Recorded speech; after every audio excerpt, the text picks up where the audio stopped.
தமிழ்நாடு வந்த பிரதமர் மோடி தொகுதி மறுவரையறை உள்ளிட்ட முக்கிய பிரச்சனைகள் குறித்து பேசாமல் சென்றுவிட்டதாக முதலமைச்சர் மு.க.ஸ்டாலின் விமர்சித்துள்ளார்.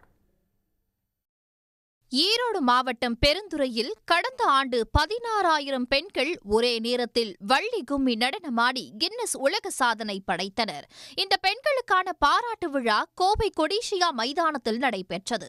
இதில் சிறப்பு விருந்தினராக கலந்து கொண்ட முதலமைச்சர் மு.க.ஸ்டாலின் முன்பு 10,000 பெண்கள் வள்ளி கும்மி நடனமாடினர்.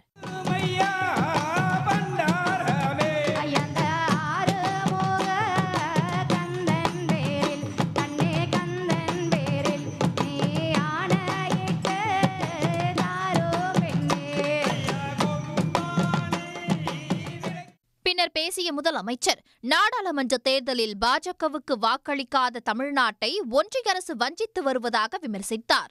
வஞ்சனைகளை கடந்தும் வளர்ச்சியில் தமிழ்நாடு முதலிடத்தில் உள்ளதாக பெருமிதம் தெரிவித்தார். இன்று காலையிலே கூட தொகுதி மறுசீரமைப்பில் தமிழ்நாடு உள்ளிட்ட மாநிலங்களில்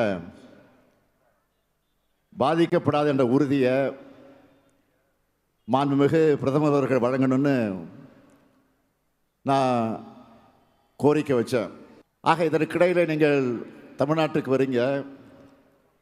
ஆக வரக்கூடிய நீங்கள் அதிலாவது அதை தெளிவுபடுத்த வேண்டும், அதை விளக்கமாக குறிப்பிட்டு சொல்ல வேண்டும் என்று நான் ஒரு கோரிக்கை வச்சேன்.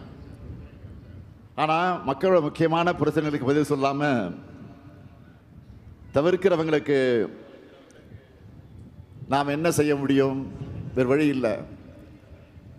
ஆக அப்படி தமிழ்நாட்டை தவிர்க்கக்கூடிய மக்களுக்கு மீண்டும் தமிழ்நாட்டில் உங்களுக்கு இடமே இல்லை என்ற பதிலைத்தான் வரக்கூடிய தேர்தலில் நீங்கள் வழங்கிட வேண்டும் என்று இந்த நிகழ்ச்சியின் மூலமாக நான் கேட்டுக்கொள்ள கடமைப்பட்டிருக்கிறேன். இதன்பின் கின்னஸ் சாதனை படைத்த கலைக்குழுவுக்கு முதலமைச்சர் மு.க.ஸ்டாலின் பாராட்டு சான்றிதழை வழங்கி கௌரவித்தார். உடனுக்குடன் செய்திகளை தெரிந்து கொள்ள சன் நியூஸ் பெல் ஐகானை கிளிக் பண்ணுங்க.